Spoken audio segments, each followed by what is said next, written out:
प्यारे दोस्तों, आज हम रमज़ान के महीने में कन्नड़ घाट पर हैं। कन्नड़ घाट एक बहुत मशहूर जगह है जिसको देखने के लिए लोग आते हैं। तो आज हमारे साथ में हमारे एक बहुत अच्छे साथी हैं जो आईटी प्रोफेशन से वाबस्ता हैं और हमारे बहुत चहीते हैं।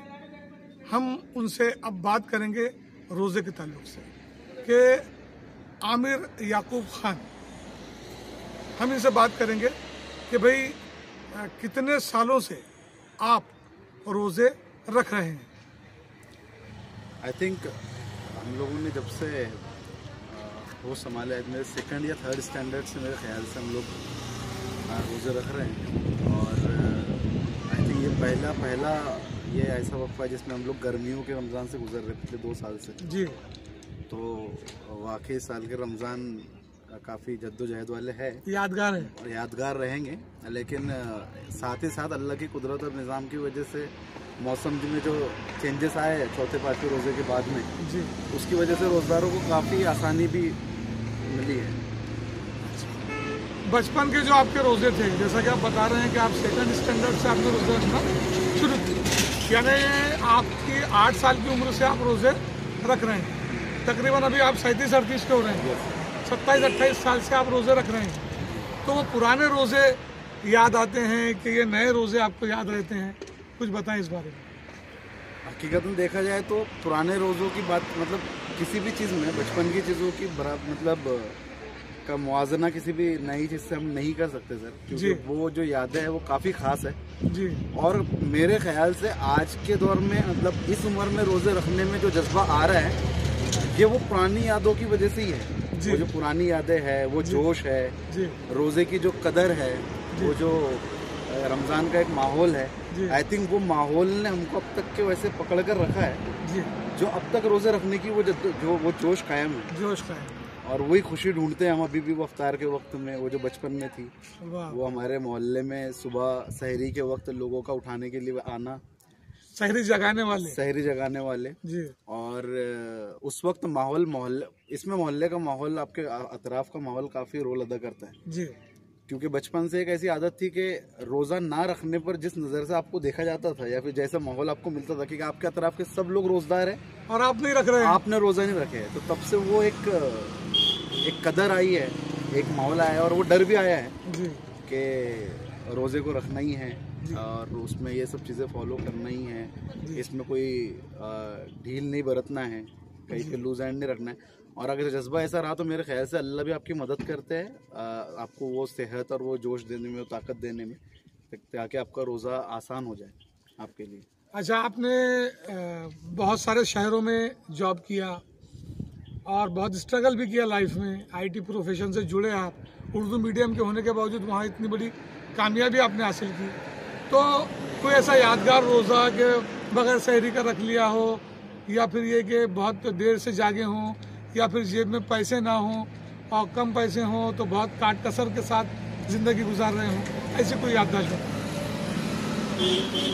ऐसी तो काफ़ी यादें हैं सर। मैं मतलब उसको मुश्किल तो नहीं बोलूँगा, अल्लाह ने हर मरहले में चीज़ों को आसान और हमवार करके पेश किया अल्हम्दुलिल्लाह, दौर कोई भी रहा हो। हाँ, ऐसा वक्त था जब हम लोग, मैं 10 साल से जलगांव से बाहर हूँ, अभी लॉकडाउन के बाद से मैं जलगांव में रमज़ान गुजार रहा हूँ। इससे पहले मैंने हैदराबाद में, मुंबई में और पुणे में मेरा अक्सर रमज़ान इन इलाकों में गुजरा है। तो होता था कई मरतबा कि हम लोग स्टूडेंट थे, पैसा रहता नहीं था, नाइट शिफ्ट में जॉब किया करते थे, सुबह सहरी के वक्त घर पर लौट कर आते थे। नए एरिया में जब आप रहते हो तो आपको ज़्यादा नॉलेज नहीं होता कि कहाँ पर रात में कौन सी चीज़ आपको दस्तयाब होंगी, तो जो भी घर में अवेलेबल है आपको उससे रोज़ा करना होता है। तो एक मरतबा का मुझे किस्सा याद है कि हम 8 लोग थे रूम में जी, और ये किस इलाके की बात है? हैदराबाद में हम लोग 8 लड़के थे। जब हम लोग सुबह सहरी करने वाले थे तो हमारे पास में 2 चीज़ें थी, दूध और हम खानदेश में जो रोट बनाते बिस्किट टाइप के, तो हम लोग वो दूध में भिगोकर खाया करते थे, बस उतना ही था। और जब हम सुबह उठे तो हमारी किसी लापरवाही की वजह से, हम लोग किचन में एक्सपर्ट नहीं थे, तो किसी लापरवाही की वजह से जो दूध हम लोगों ने गर्म किया वो बैठ गया। अच्छा, वो फट गया? हाँ, वो फट गया, वो दही बन गया। हाँ, और और ये किस्सा शहरी से सिर्फ 8-10 मिनट पहले शहरी का वक्त खत्म होने वाला था। या अल्लाह। तो फिर हम लोगों ने वही जिस तरीके से रख सकते थे रखे। फिर हम लोग इफ्तार में, मैं कहना चाहूँगा इस बारे में कि मुसाफिर लोगों के लिए ये बात, जो मुकामी लोग होते हैं उन लोगों को ध्यान में रखना चाहिए कि आपके शहर में जो मुसाफिर होते हैं वो इफ्तार के वक्त मस्जिद का रुख करते हैं।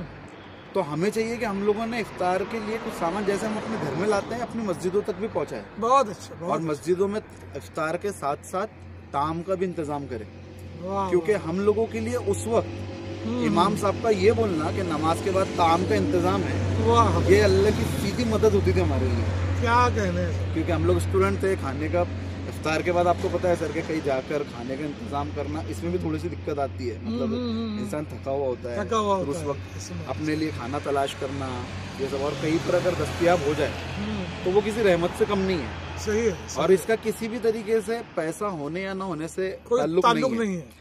ये सिर्फ एक आसानी है जो आप एक मुसाफिर को फराहम कर सकते हो, और बहुत बड़ा सवाब है, कार्य सवाब है, बहुत बड़ी नेकी है मेरे ख्याल से। और इंशाल्लाह अगर अल्लाह ने चाहा तो हम भी अपने इलाके की मुकामी मस्जिद में ये सब इंतजाम अपनी हद पे शुरू करने वाले हैं इंशाल्लाह आने वाले वक्त में। नौजवानों के लिए इस रमज़ान में आप क्या पैगाम देना चाहेंगे नौजवान नस्ल को? मेरा तो यही पैगाम रहेगा सर, मैं अक्सर बोलता भी हूँ अपनी गली के बच्चों को भी कि रमज़ान जैसे आपको प्रैक्टिस करवाता है, जैसे प्रैक्टिसिंग मंथ जी, आपको प्रैक्टिस करवाता है गुनाहों से बचने की, आपको प्रैक्टिस करवाने के औकात के बहाने, नफ्स को कंट्रोल करने के बहाने। ये सबसे अच्छा महीना है कि आप प्रैक्टिस करोगे आप अपने आप को मोबाइल से कैसे दूर रख सकते हो, क्योंकि मोबाइल ने ऑक्सीजन की जगह ले चुका हुआ है। बहुत बहुत उम्दा बात कही आपने। और आपको ये कोशिश करना है कि आप उसके बिना कितनी देर तक सस्टेन कर सकते हो, आप इसकी प्रैक्टिस करो ये महीने में। वाह वाह। हो सके तो वक्त लगा लो कि आप अपनी इफ्तार के बाद कुछ देर देखेंगे, फिर तरावी के बाद कुछ देर देखेंगे, उसके बाद आप सहरी के लिए सो जाएंगे, आप सहरी से लेकर जोहर तक नहीं देखेंगे फोन। रमजान में प्रैक्टिस करो, यानी स्क्रीन टाइम आपका बहुत लिमिटेड हो, लिमिटेड होना चाहिए और बहुत यूजफुल हो। बिल्कुल भाई, हमने बात की हमारे आमिर याकूब खान साहब से। हमारे बहुत नौजवान हैं, उर्दू मीडियम से तालीम हासिल करके इतने अच्छे ओहदे पे पहुंचे, अपनी खुद की कंपनी उन्होंने सेट की है। हम उनके लिए नेक ख्वाहिशात का इजहार करते हैं। जिन ख्यालात का इजहार उन्होंने किया है, हम नौजवानों से गुजारिश करते हैं कि उन ख्यालात को ना सिर्फ सुने बल्कि उस पर अमल करने की भी कोशिश करें। शुक्रिया।